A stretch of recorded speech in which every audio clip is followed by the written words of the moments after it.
Hey guys, welcome to week 6 of DSGN121. This week we are going to do one thing and one thing only, your midterm. So what your midterm is it's going to be to design this tape dispenser here that I've drawn up. It's made up of 4 different parts.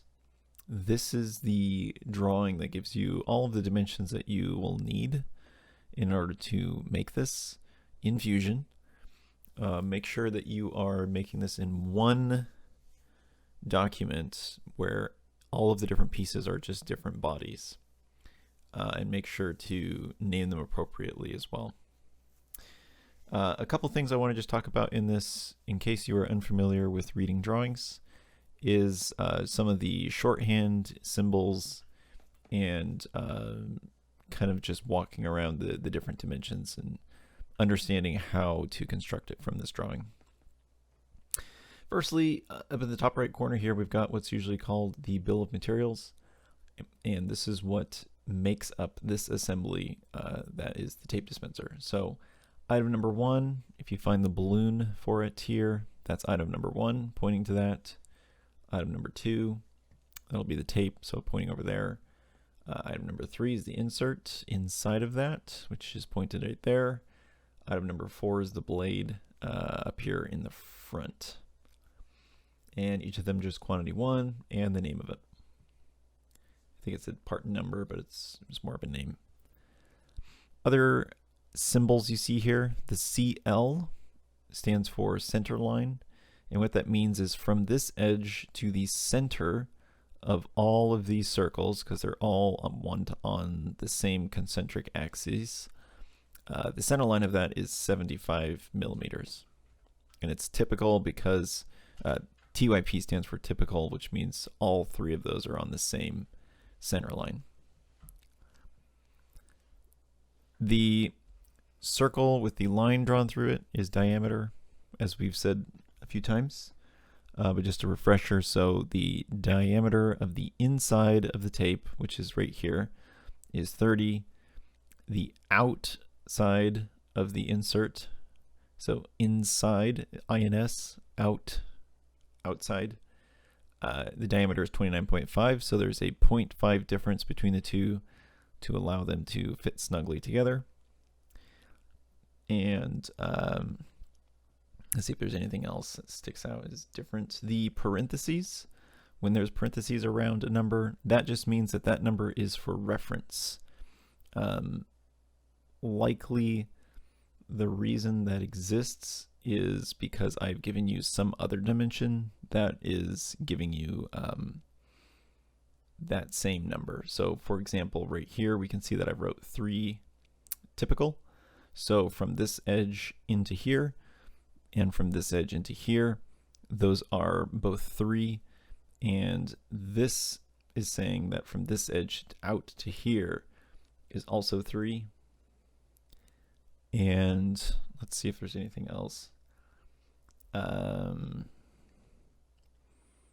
6 typical, that's saying from here to here is 6, and here to here is also going to be 6. That gap is going to be 7. This 195.18 out OA width is overall, and this is in parentheses because if your number is not exactly this, that's totally fine, because this is just a general reference to say it should be from this point all the way to that point should be this number. I did make this model in SolidWorks though, and that might come out differently when you make it in a different program. One of the biggest questions that I get from students is how to make this curve here.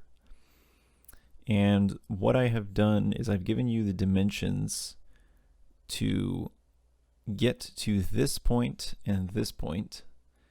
So if you were to come, once you start from the bottom, kind of work your way up, this point here, you know, because I've told you it's 10 over and this one's 15 over.